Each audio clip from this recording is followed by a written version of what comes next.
Hey guys, it's G-John. So, oftentimes swimmers have knee problems, ankle problems, things like that. Sometimes that can stem not from the joint that's injured, but a joint a little higher. And the hip is one of these joints. A lot of swimmers have weak glute medius, glute maximus muscles, so getting those muscles up to par helps externally rotate that leg so we're not always having it in here causing some irritation on the inside of that knee. Breaststrokers are a key example of those that have knee problems here. So, to work our muscle here, we got to work it in 3 separate planes. So you like to break it down in the sagittal plane, so just moving that leg straight.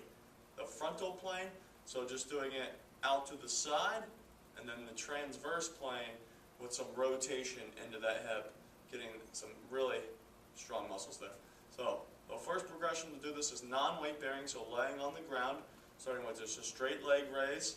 Then you can go into a clam, which is working in the frontal plane, and then you can either do a fire hydrant or another exercise I'll be showing you in a little bit just to work in that transverse plane. But these are all non-weight bearing, just initiating, activating these muscles that have most often been dormant because they're not active.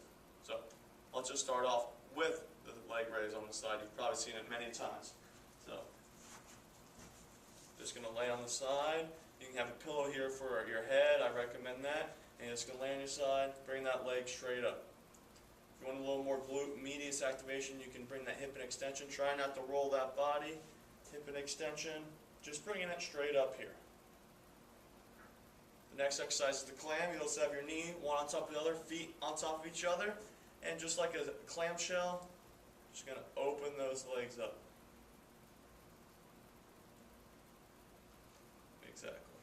And then the last one, a fire hydrant.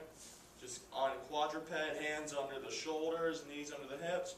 Just going to be bringing that leg back like a dog at a fire hydrant. You don't want the athlete to be coming straight to the side or straight back, but back into about 45 degrees is how I like to describe it.